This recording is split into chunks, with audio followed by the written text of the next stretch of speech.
What is Facebook land?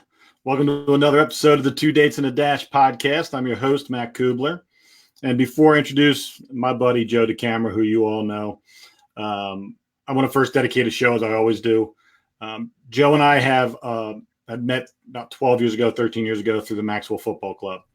The Maxwell Football Club is the oldest football club in America. It is the only football organization that recognizes football at all levels, from high school, college, and pro. They do a lot of charity work. Just to give you an idea, Ron Jaworski was the president for a very long time of the club. Now Mark Diano is, and the club just does a lot of great things. Originated in Philadelphia. Currently has its annual gala down in Atlantic City. Joe is one of the emcees, and we do high school banquets in New Jersey, Pennsylvania, and Delaware. And there's just a lot of stuff happening. So we get a lot of people involved. We're giving out not just for football, but for their role in the communities, what they do for the kids in the classroom for high school. There's a lot of stuff the Maxwell Football Club does, and I've been proud to have been part of them going on 26 years. And Joe's amazing MC, does great work with the club itself. And so tonight I'm dedicating the show to the Maxwell Football Club. The podcast, we're going to hear it anywhere there's a podcast, pretty much. iTunes, Stitcher, Pocket Cast, Anchor, you name it, you can find it. Do another selfless promotion because I was told I was a horrible salesman, that I needed to start promoting my book more. So here is A Brother's Love, a memoir. If anybody wants to read it, they can get it at Amazon, or you can go to my website, mattcubbler.com, and get it through there. All right, Joe Decamara. Joe is a sports radio guru. At least he thinks he is. He is partnered with former Eagle and Oakland Raider John Ritchie on a local Philadelphia radio station, and he is an all-around good guy. And he thinks he's the smartest sports guy in the area. He has a segment on the show called Beat the Hammer, and he is the hammer. And so we may talk about that a little bit too. So without further ado, my buddy Joe Decamara. Matt, how are you, pal? It's good to see you. I know, always. We don't get to see each other that much. I get to hear you every morning, see each other at the events, but it's always good to see you. Well, I appreciate that. Maxwell Club, great stuff. You said, great club. Happy for all you're doing. You know, I see all your stuff on social media and following along, and of course your book and all your speaking. So happy for your success, and thrilled to be with you tonight, man. I appreciate it, brother. And, I know you got a lot of things going on in your life, reruns of the West Wing, right. Lots of things that are going on in your social circle. So I'm sorry if I pulled you away from any of that tonight. No, it's all good. I love listening to the back and forth between you and Seltzer and Richie, and just how they ride you like a rented mule. It makes we have fun. Inside. Yeah, we have fun, man. We've been in a nice groove now for a couple of years, and it's going very well. I think just from the standpoint of how we all go, that's fun to do, and a lot of good stuff to talk about in Philly sports these days, which does help. So it's all good.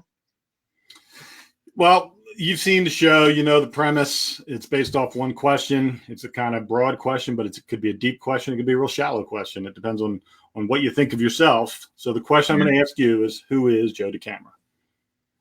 Yeah, that's an interesting first question, and I might feel that for my radio show with guests, because that's a good one. Well, interesting, because you can go in a lot of directions, as you said. I would say that I am, certainly the son of my parents, Phil and Therese, who are my parents, and my father passed away when I was young. My mom's still alive, which is great. I'm the youngest of 5 children. Love my family.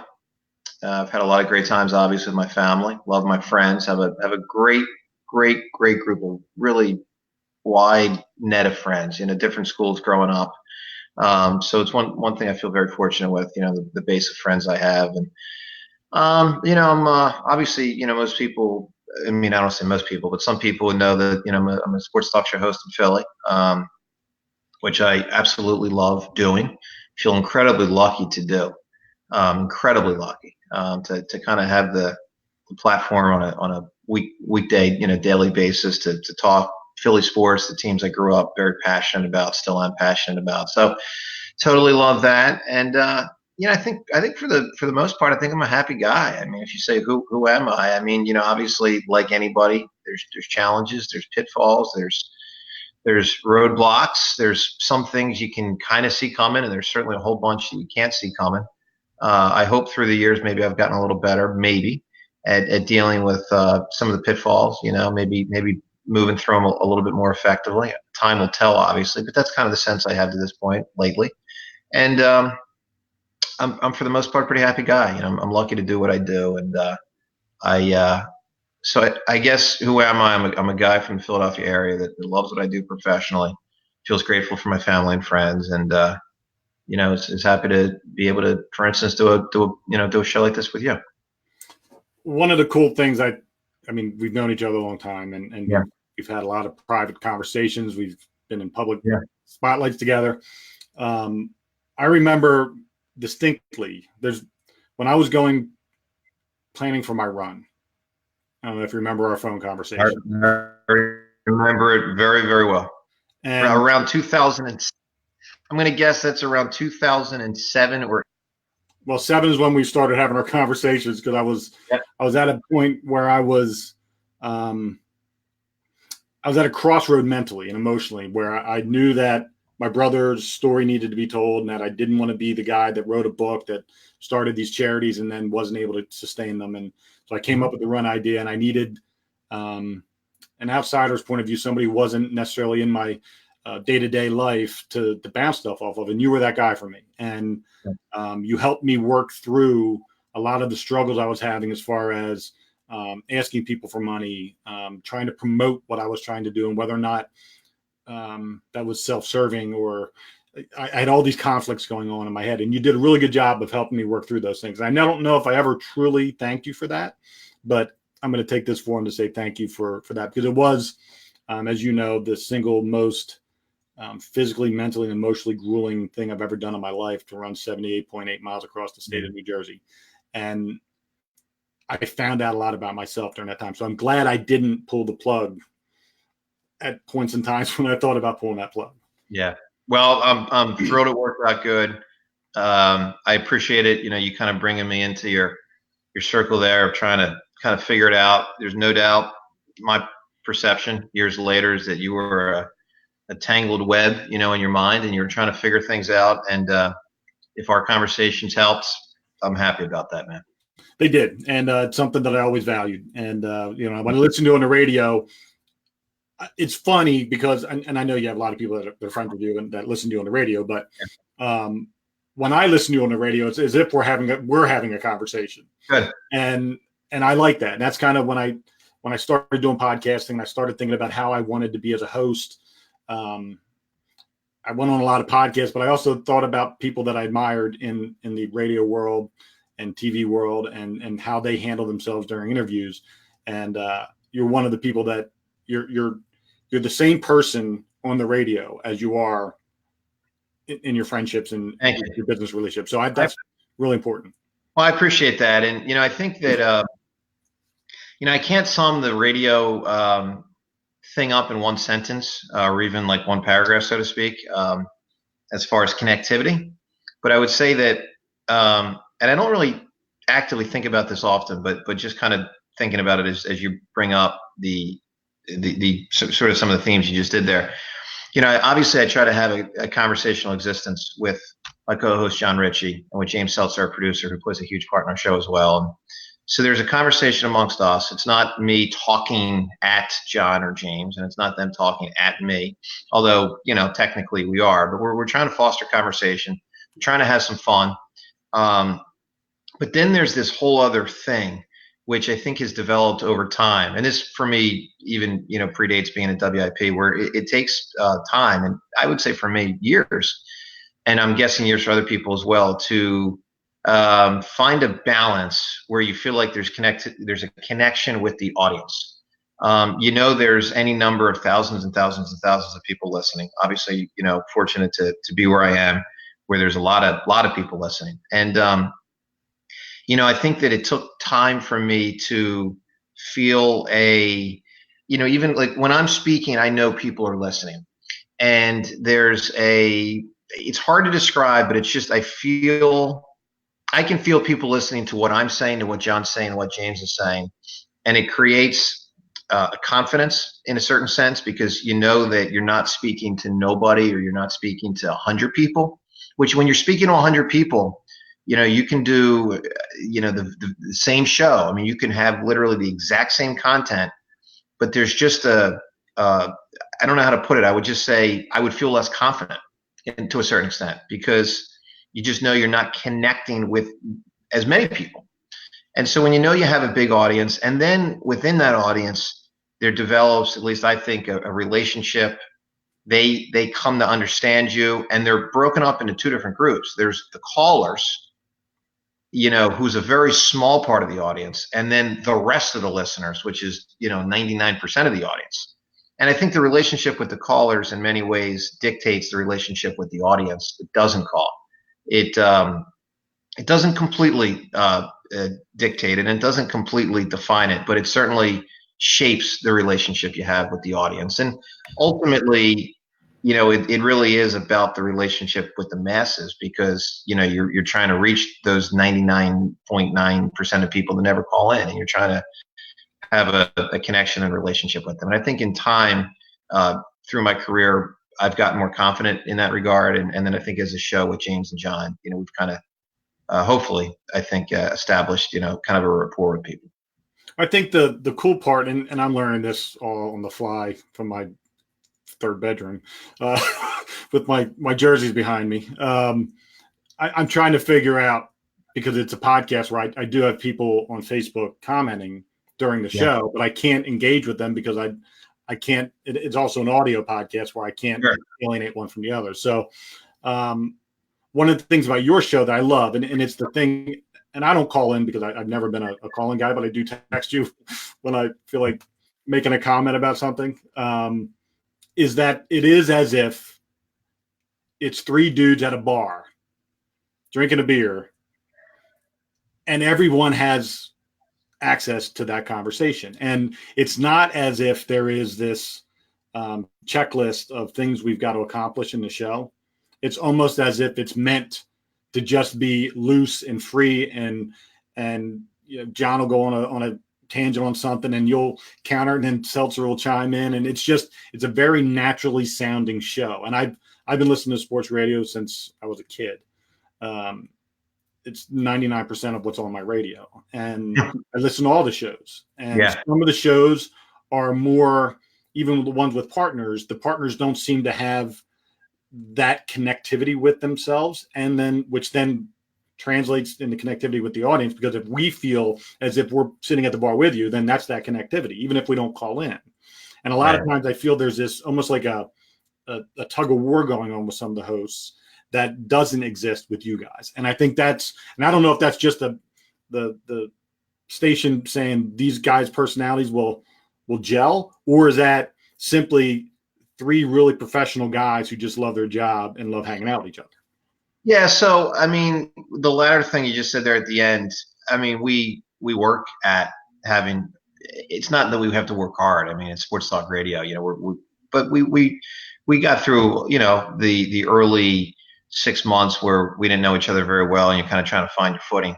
But I do think it's a great credit to my boss, Spike Eskin, that he had the vision that there would be some counterbalance within us, personality-wise, background-wise, that he thought would create a dynamic. Look, whether it hasn't, honestly, it's not for me to say. I appreciate what you're saying, Matt. Very kind.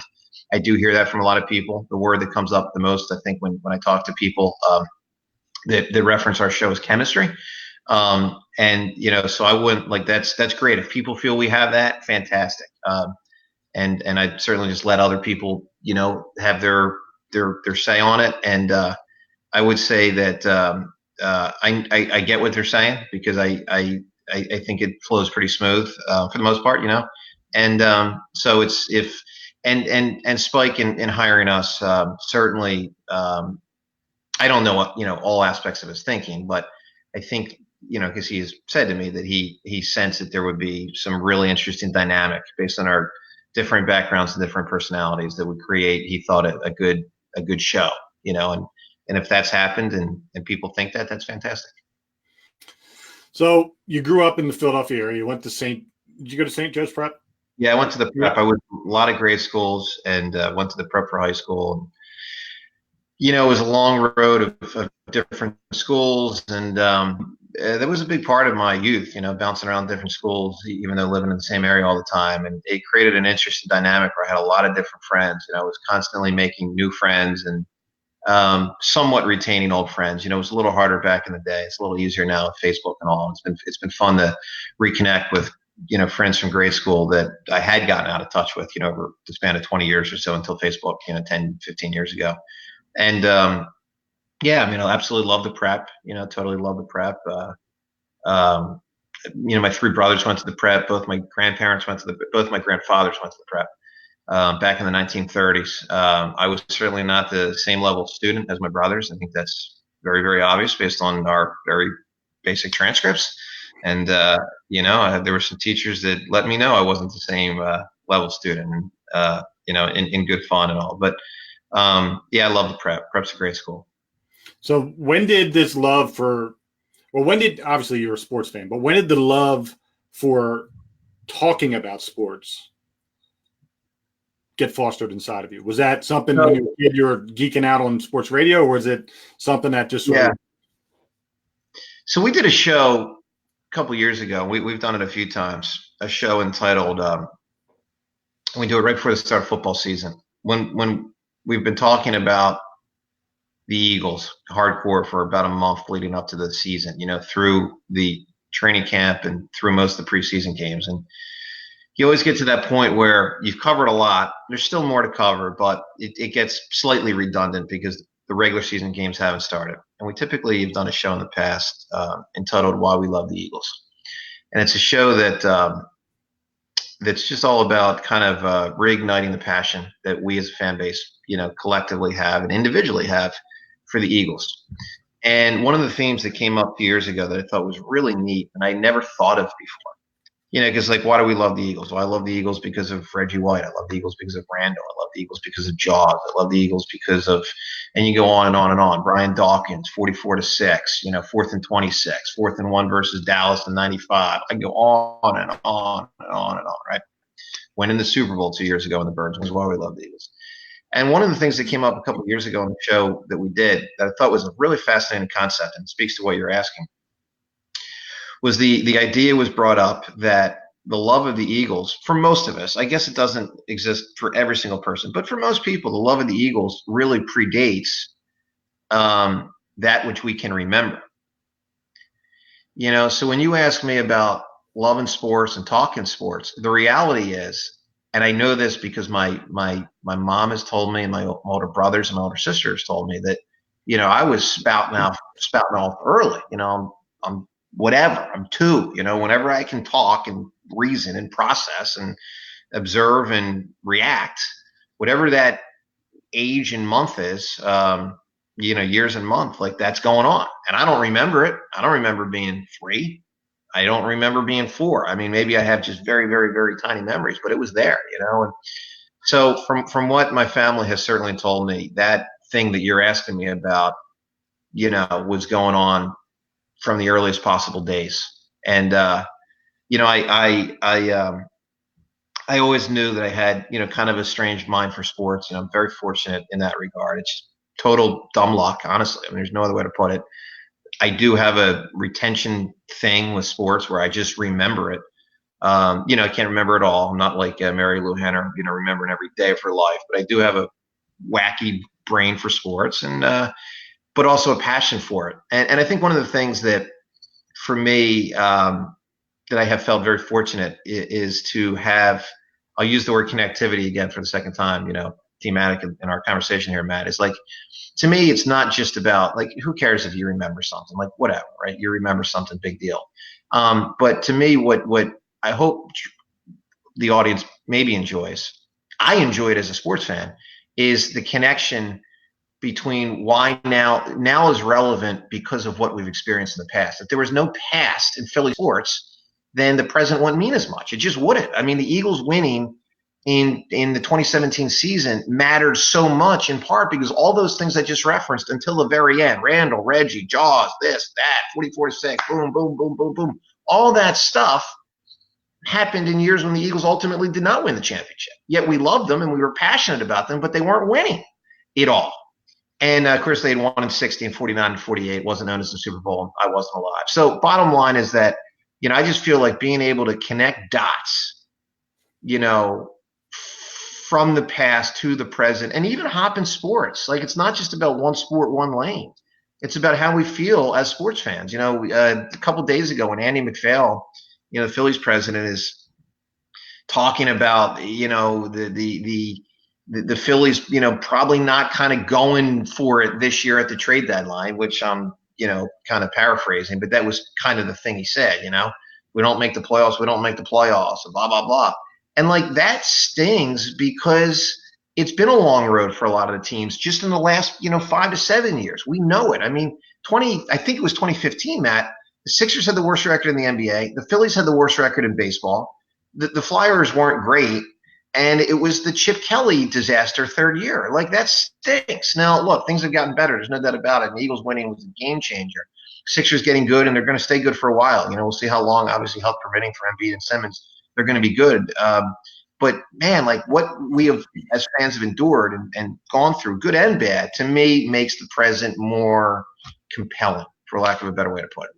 And that's so true, because I never would have actually put that sentence together like you did, but I do it when I do my public speaking, inspirational speaking. I talk about the journey that I was on in my life, and how today matters because I went through all that. And it makes so much sense that it just relates with sports, that the feelings that we have of love and passion for our teams is based on the struggles, the heartaches, the letdowns, and the joy that you get through that entire process of a lifetime. And listen, Matt, I think I'm very politically. I don't know. I think a lot about history, politics, U.S. history, world history, and like, you think about someone like Lincoln. I mean, he was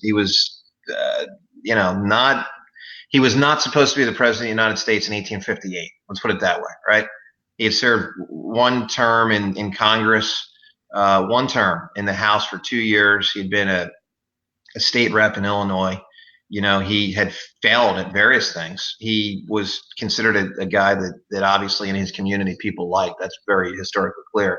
But I mean, he was just some guy out west, so to speak, in Illinois. And so my point is, it's just that, sometimes you just got to keep pushing in life. And so when you bring up, like, the word journey is a great one. The word journey is a great one. Churchill obviously applies to him. Churchill's down and out as World War I is getting going, and the lead up to World War II. I mean, in England and Europe, and same would apply to FDR in a different way, obviously, with polio or how he's down. And like, so I just, I don't know. I try to draw from history. I try to draw from people, men and women. Eleanor Roosevelt's an example. Just people that just, that they just kept pushing and try to find a way to be impactful in life. My dad, I'm very public about the fact that I don't have a relationship with my biological father. I never really did. And but I do have to give my biological father credit, because my passion for sports came through him. He was a 4-for-4 guy. He, in the rare moments when we did spend time together, it was normally watching a game. One of the four. And for me, if there's anything that I hold with my kids, is that I want to be that dad that made sure that my kids were true 4-for-4 kids, that they were Philly through and true, and that there wasn't some random Carolina Panther fan in my son, or some Derek Jeter fan so he likes the Yankees. My kids are Philly based only, and that's all they know, and that's all they care about, because that's what I was raised as, and that's what I want. And I think as a father, that's important, that you bring your kids up with an understanding that this is just how it's going to be. And you just expose them to the love and passion that you have, and that rubs off. Was that the same way with your dad? Was that the same with your dad? Same way for me? Yeah. Yeah. So, I mean, my dad died when I was 5. So my memory is sparse. Mm-hmm. I added it up a couple of years ago. I had 13 memories of my dad. and they're almost all about 1 or 2 seconds long, you know. So obviously, you know, the negative side of that is it was extremely tragic when my father passed away, and you know, I get that, you know, I missed out a lot, you know, obviously on other years where my dad would have been an active presence in my life here on earth. But at the same time, I certainly am very proud to be the son of my father. I'm very appreciative of the time we spent together. To the point that you're bringing up, there's no question my dad fostered, you know, within me, you know, the kind of stuff you're talking about. You know, obviously Philly sports just being a small part of it. You know, the other stuff, just living life, you know, and trying to come up with, you know, trying to do good things in life, you know, and then you know, as far like even when I reference those 13 memories of my dad. While that's a small number, like I'm extremely appreciative, Matt, that I have 13 memories. I mean, it's a big difference from 0. Like 7,000 would be a lot better than 13, but 13 is a lot better than 0. And they're very faint. Like I said, they're basically only like a second or 2 long. But to have 13 memories where I actually remember it is very meaningful to me. That's pretty cool, man. I kind of wish that I had 13 memories of my dad, but my memories are all just one blob of memories. Most of them are bad. I'm sorry to hear that. You have older siblings. Yep. And so I'm going to assume that if they're a Decamara, they have the same 4-for-4 passion, correct? Absolutely.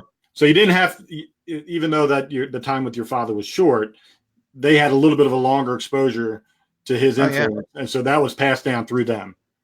For sure. And listen, I mean, Matt, when the Eagles played in the Super Bowl, you know, there was no question I was watching that game with my mom. Like there was no consideration otherwise. So, you know, credit to my mom and my older siblings. It was just, yes, our family. I mean, I remember so many years at the dinner table where, you know, we'd be sitting there and, you know, some of my siblings, I mean, all of them, you know, went off to college and then, you know, didn't come back too often, you know, because they were a lot older than me. My oldest brother's 12 years older than me. My sister, who's closest to me in age, is 6.5 years older than me. So by 6th grade, it was just me and my mom, you know, except for holidays and summers and stuff like that. But I mean, I remember so many dinners where, you know, we'd be talking sports while eating. And my mom would say, you know, can we please change the subject, just because she's trying to foster some other kind of conversation. And then, you know, we would briefly. And like, you know, 2 minutes later, we'd find our way right back to sports. I mean, that's just the way my family was wired. You know, we were just very, very sports oriented. Let's talk about your quirkiness with television shows. Okay. And how, because I find it, I mean, I have a lot of really weird quirks. Yeah.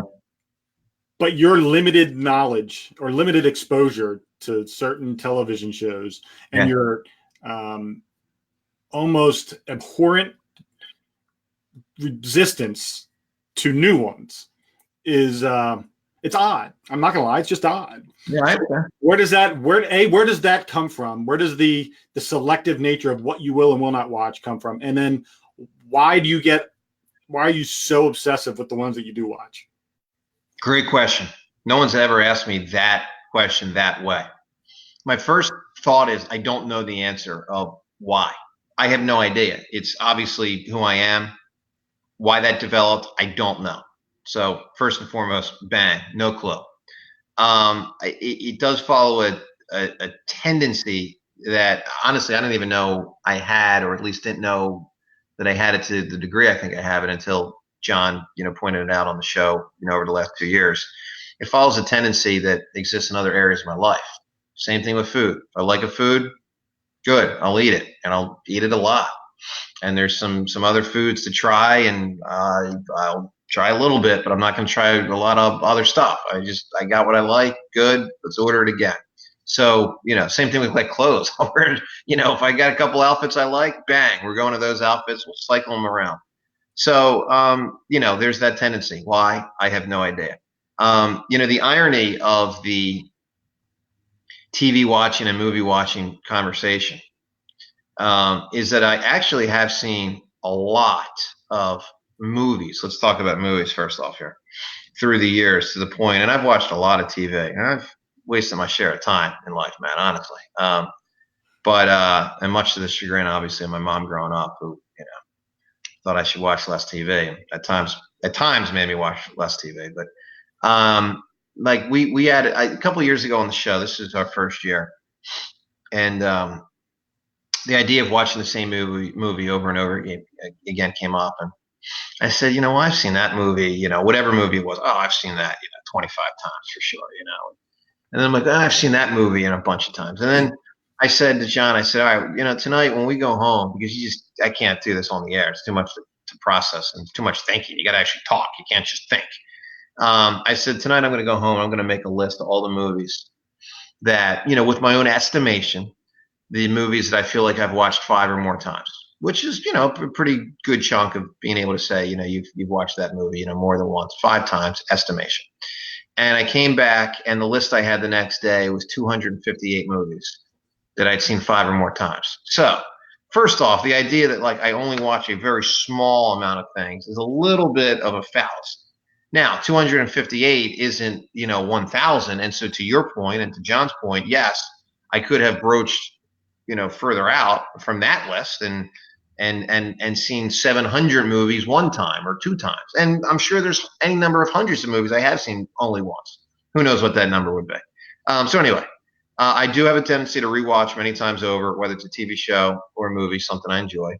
It's one of those things, very basic level. It's like, again, I'm happy doing it. So, okay, and I am trying to watch other things more. John and James and the audience has obviously pushed me in that regard. And I have enjoyed just in the last year or so. I watched Game of Thrones, the whole thing, which was awesome. Bad final season, terrible final episode. But obviously a great show. I got into and watched the entire Breaking Bad. We just decided which show I'm going to watch next, which will be Deadwood. Haven't started it yet. I'm going to do Chernobyl just because that's a short one on HBO. I think it's only 5 episodes. I'm going to start that real soon. Do that, and then I'll transfer over to Deadwood. So that's my mindset. I'm happy, man. I don't care what anybody thinks. I'll take the suggestions. I'll listen to you. I'll listen to John. I'll listen to anybody. But I'm going to do what makes me happy. Bottom line. So I have one movie that is my obsessive compulsive movie. And that's I have an alert on my phone. So anytime it's on regular television, I get an alert. And it's Step Brothers. It is literally my all-time favorite. Max out, and I don't know if you know this, but our LLCs were all Step Brother references. Well, no, I didn't know that. Huff and Doback LLC, Prestige Worldwide LLC. So we have, we went down that road because we just we love Step Brothers that much. And I've never seen it. You have to watch it twice to appreciate it. The first time, if you're not going into it understanding that it's 40-year-olds acting like 9-year-olds, if you're not appreciating the dichotomy of that and how they're still living at home and the arguments they have with their mom and dad and the arguments with their brothers, that's what makes it funny, is that it's 40-year-olds acting like 9-year-olds. If you're looking at 40-year-olds acting like 40-year-olds living at home, it's not funny. Okay. So it's a watch twice movie. I always tell people the second time after you get done, you're gonna be like, oh my God, that was amazing.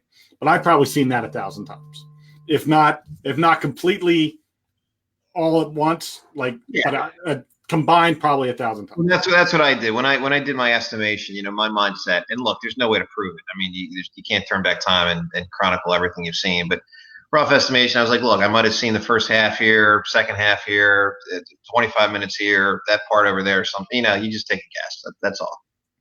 If you had to pick your all-time favorite movie, and I don't know the answer to this question, even though I listen to the show every day, you've probably talked about it, but I don't have that memory that you have to retain all kinds of useless knowledge.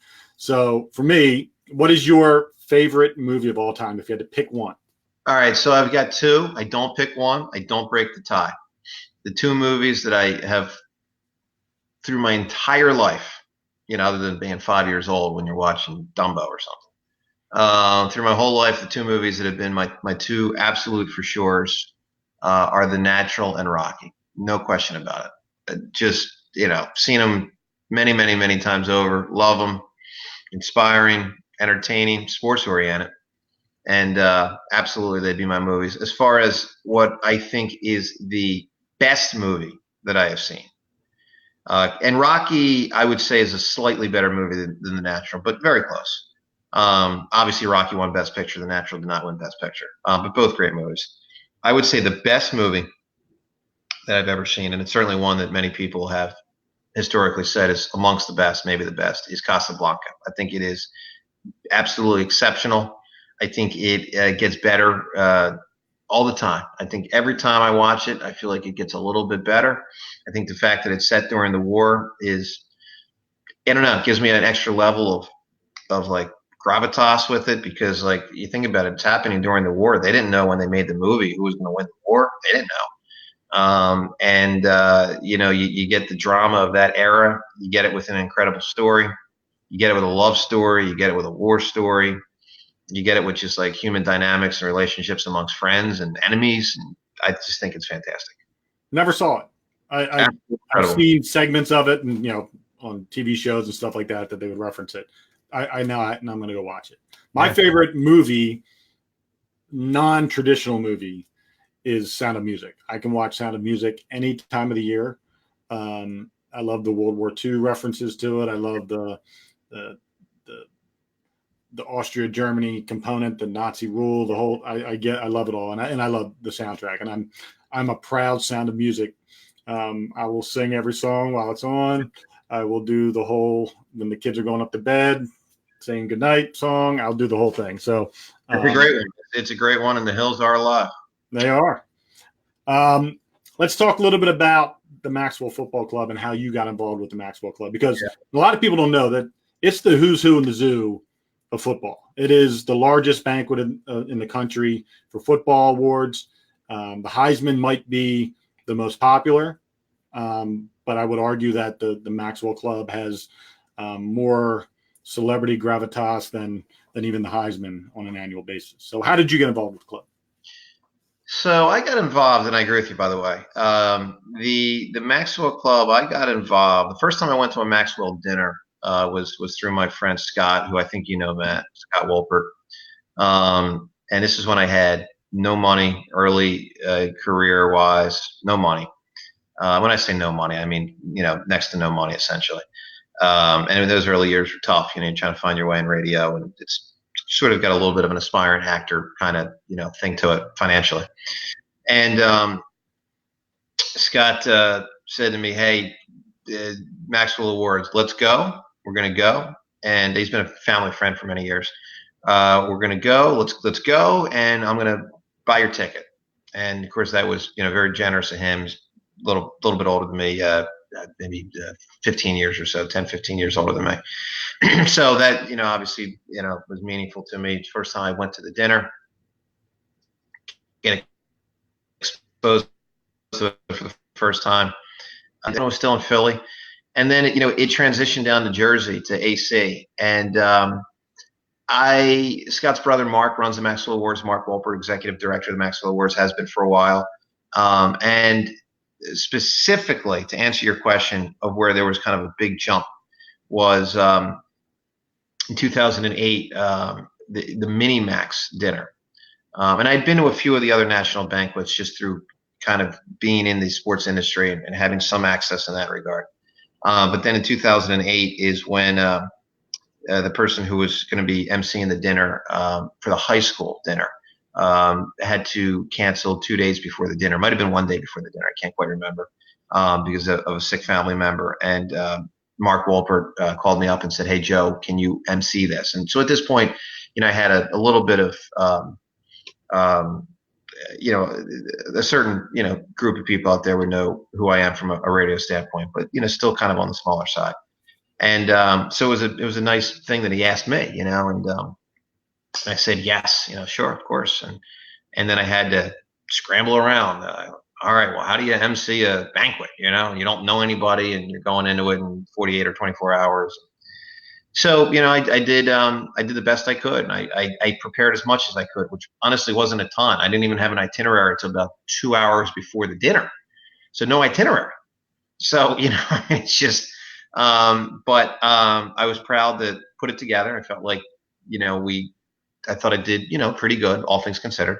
I try to keep it straight down the middle. I wasn't cracking jokes. It's not like my thing. It certainly wasn't back then as much. I'm not a stand-up comic. But I just thought like, hey, let's get through this where we do good enough that you honor, the people there that you're honoring, do it the right way, honor the game of football, and be able to walk away at the end of the day where people saying Joe did a good job. That was my mindset. And so I guess I suppose I did. I don't know. People can make their own evaluations, but they asked me back the next year. And from that in 2008, that's when I was able to then start having a role thereafter in the National Awards Banquet, the one in AC that you're referencing. And, had the opportunity for many years to give out the high school award at that banquet.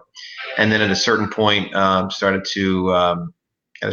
able to start presenting other types of things or emceeing the whole banquet, or portions of the banquet, or the award show. Because of course, as you know, Matt, it's morphed into a dual thing down there. You got the banquet, and then you got the award show in a different room. So I love being involved. Obviously, connecting with Jaws has been very, very, very meaningful for me professionally and personally. Love Jaws. He's absolutely fantastic. He's been a huge part of just bolstering my career. Led to work with the Philadelphia Soul, announcing some of their games, and just really good stuff. So I love Jaws. I'm very appreciative to Mark Wolpert, Jaws, and everybody within the Maxwell Awards that has given me a chance. One of the cool parts about the club is the access to, once you're part of the club and you have a role, then it's an unfettered access to everything. You get, the legends of Philly sports, Jaworski, obviously, and Ray Gittinger is a Hall of Famer. And when he was involved with the club deeply, and, Lou Tilley, who's a Philly sports legend himself as far as broadcasting, and Tommy McDonald when he was in his heyday and chest bumping Charles Barkley and doing stuff like that. Like there was Vermeil's a great one. He's Vermeil, typically there. Brian Westbrook's typically there. You get that local thing, and then you get that whole national thing you're saying. You get all these national stars.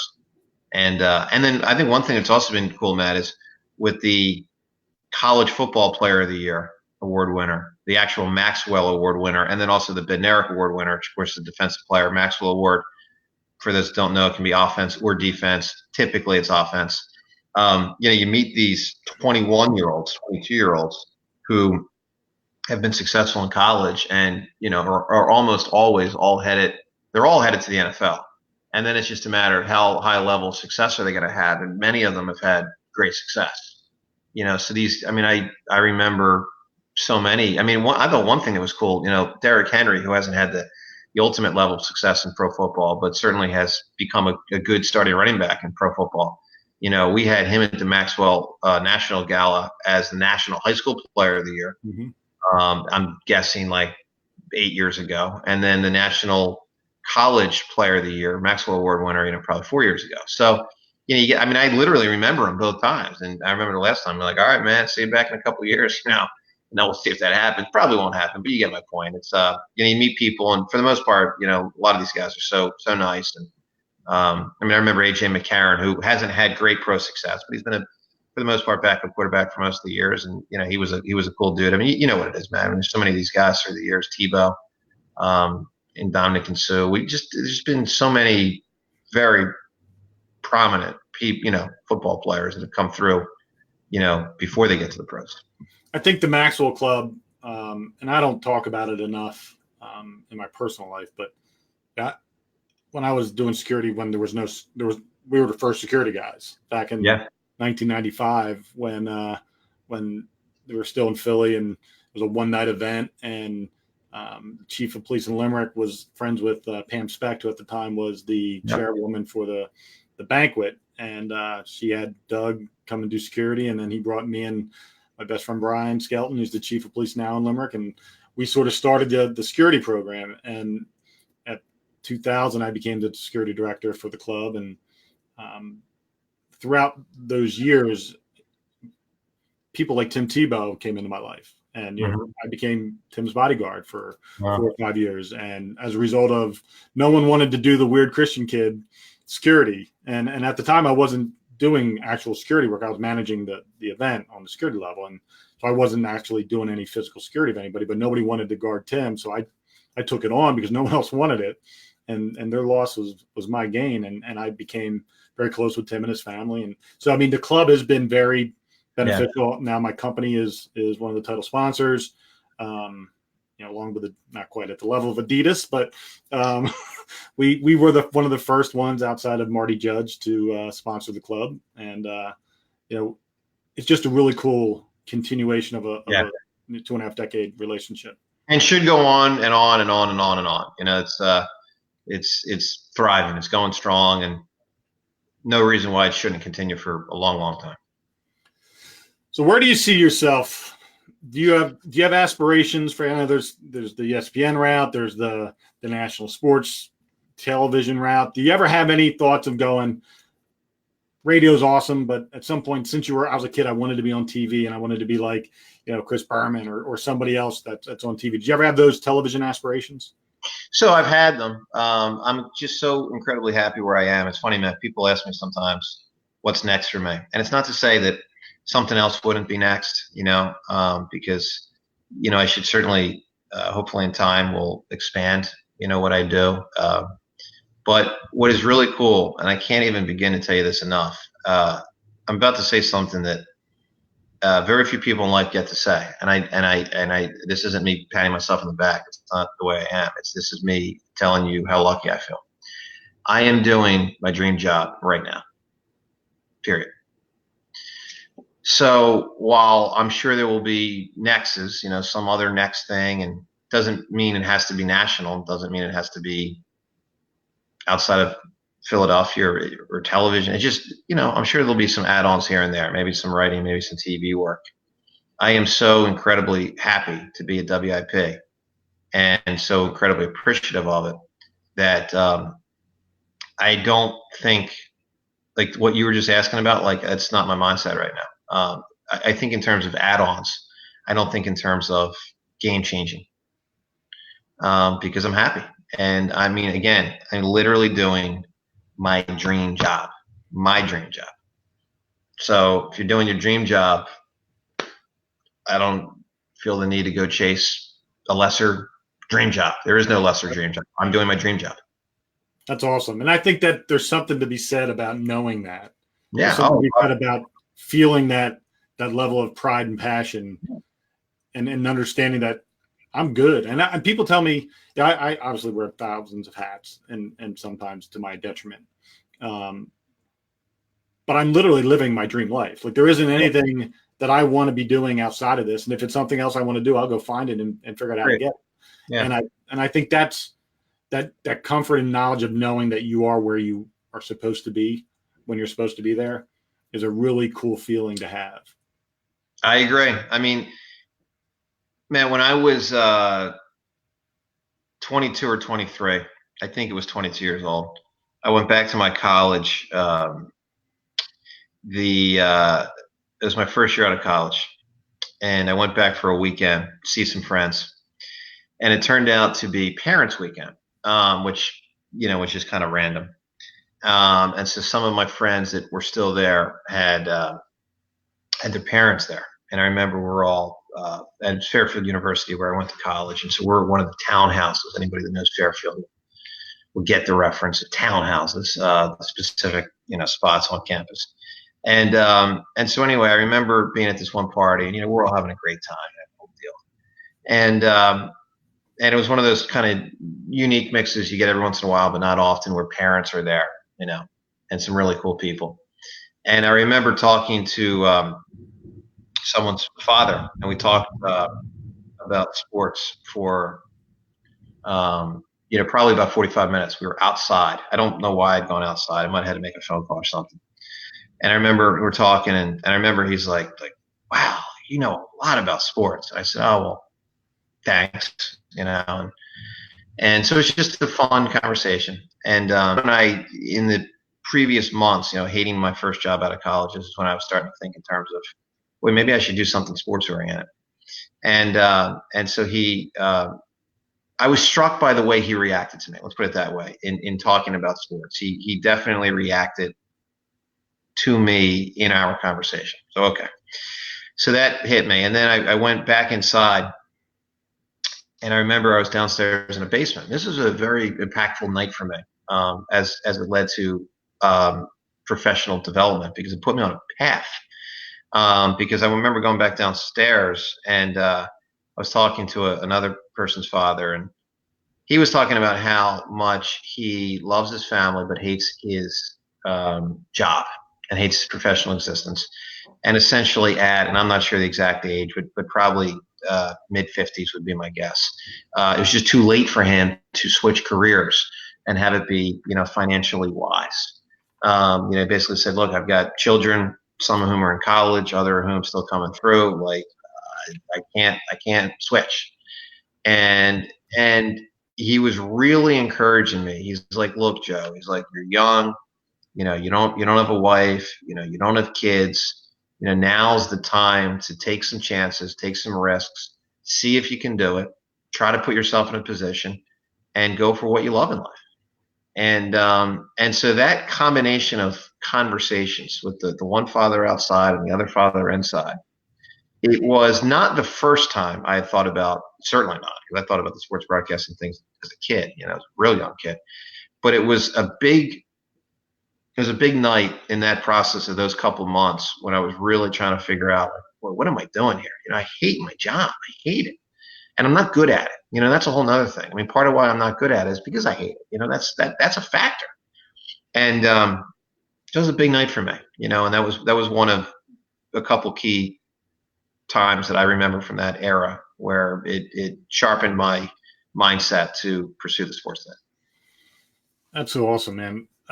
We got about 3 minutes left, and I have to ask this question because that leads me into another question. Have you always had, because for me, I always had a plan, a vision of where I was going. I saw the next steps that I needed to take to get to where I wanted to go. Have you always, since you made the decision that you're going to give 100% towards becoming a sports broadcaster, did you always see the clarity of where you wanted to go and found ways to accomplish those next steps? Or was this something that it was murky for a long period of time, then all of a sudden the vision opened up? I would say there was some yes and some no in that. There absolutely was some murkiness. There's no question. I had years where my primary role was behind the scenes, off the air, and I did think very strongly about making that my main pursuit because I enjoyed that also. But I also enjoyed the on-air thing. So there was a tug of war for me for a number of years on just that issue alone. That's after I was in the industry and had been established to a certain extent within the industry. With that said, not all, but much of what I've done has been purposeful and planned to the extent where, sure, there's a next goal to seek and to try to achieve and to then try to take it down, And to that point, like I'll give you a for instance, Matt. I was at the Maxwell Football Banquet before I was a Maxwell Football member, probably, I don't know, 1 or 2 times, I'm guessing, maybe 3. And I specifically remember thinking, well, I should sign up for the Maxwell Football Club officially, not just because it's a nice thing to, let's say, donate to, for lack of a better word, is $35 and you kind of contribute to, all the great stuff they put together. But I also thought, well, so if I pay $35, I get to become an official voter of the Maxwell Award and the awards within the banquet or, the club. And I thought, well, boy, that'd probably look pretty good on a resume. I mean, okay, I'm 25 years old, but I'm a Maxwell Football Club awards, a voter. And so I did that. I use that as an example to say some of what one thing I did back in those years, and I haven't done it for a long time, but back in those earlier years, I used to forward write my resume. So I had my resume, and it's what it was, and then I would create a second document within my computer and say, these are the 3 or 4 things over the next couple of months I hope to achieve. And it might be, here's someone I interviewed. It might be, here's something I want to sign up for. It might be, here's a job I want to get. It might be, here's a show I want to get. Like, I don't know. I don't remember it all, but I would forward write my resume, obviously not publicly distribute it, but this was my way of goal setting. And I would, check a lot of things off the list as time went on. One last question. Who was so far in your career, your favorite interview? Number one. And who's your GOAT? Who do you want to interview that you have yet to interview? My favorite interview for sure was Joe Frazier. Interviewed Joe Frazier twice. First had him on when I was very young, and that was an incredible thrill.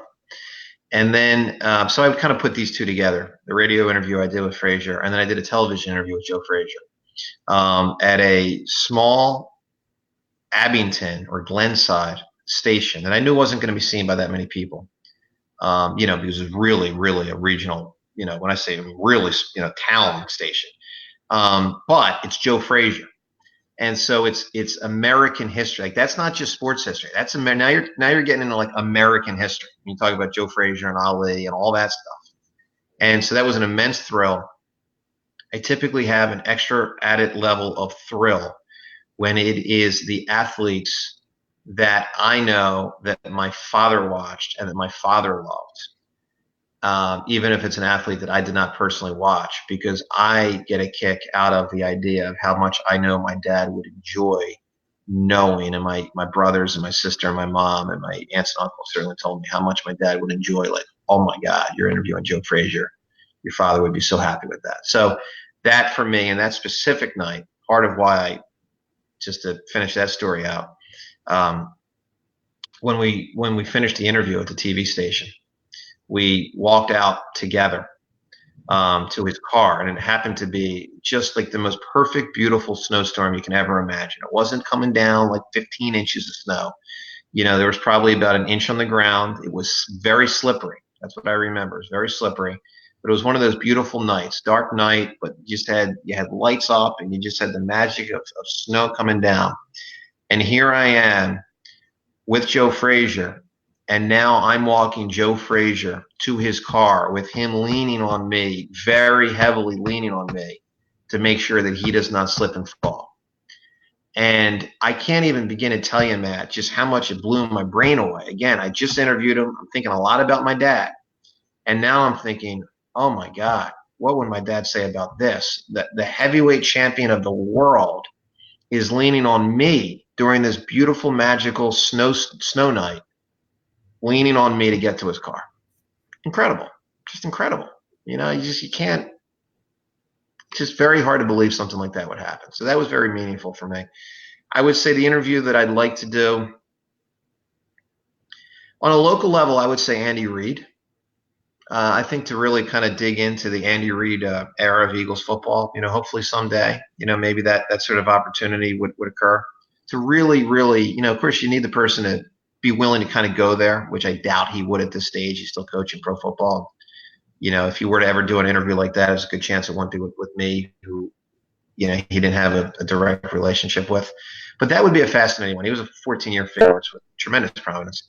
And then I would say on a national level, just anything you could ever do with Michael Jordan would just be incredible, because it's Michael Jordan and all the stuff. And then, he just doesn't really do those type of interviews very often. So nationally, I would say Jordan. Locally, I'd probably say Andy Reid. That's cool. So I've only been doing this. You're number 46 of my broadcast career. Of the 46 that I've done, the one that I was the most geeked out about and nervous and excited was actually Mickey Ward. Mm-hmm. Because I grew up loving boxing, and I boxed for 30 years, and I always wanted to be the Rocky guy, like the guy that just was willing to stand there and just throw haymakers, and the last one that can take the last amount of beating is the one that stands. And Mickey Ward was that kind of guy, and his epic battles with Gotti and just the career story. And then obviously, having a movie made about him brought it all, full circle. And then being able to get that interview was really, really cool. And I just thought he was super candid, and he read the best part, and I love the Boston accent. And there's one time when he's talking about the third fight with Gotti, and he came out and he said, he hit me with and he did he went boom, bam. And he goes, He hit me with a fucking left, right. And then next thing you know, I was on fucking Queer Street. I didn't know if I was on the boardwalk. I was in the casino. I didn't know where I was, but I was on Queer Street. And that right there was literally the highlight of my interview with him, because he went back in time into a moment and explained it as if we're sitting there right there watching it. It was just so cool to hear his description of it. So that was my favorite interview thus far. Kurt Schilling was amazing. But Mickey Ward was just one that I, since I was younger, I've always just admired his work ethic. And the one I want to get, because I've had Vince on and Mickey Ward, and the guy that played them both in movies is Mark Wahlberg. So if I could get Mark Wahlberg, which is, I want to get him before the end of the year. That's my goal, is to get him. That would be awesome. So those are my two. So that I just wanted to finish with that. It's a question I always wanted to know. Yeah, sure. I'm going to close out the show. Hang tight. We're going to talk off air for a second. But I just want to thank everybody for watching this episode of the Two Dates in the Dash podcast. I am your host, Matt Cubbler. Thank you again to the incomparable Joe Decamara. I don't know about that, but thank you for the kind words, and I enjoyed doing the show with you, man. Continued success to you, man. Listen to him on 94 WIP every morning from 10 to 2 with John Ritchie, James Seltzer. It's a great show. It's the best one on the radio station. And everybody, do me a favor, go out and be kind to one another.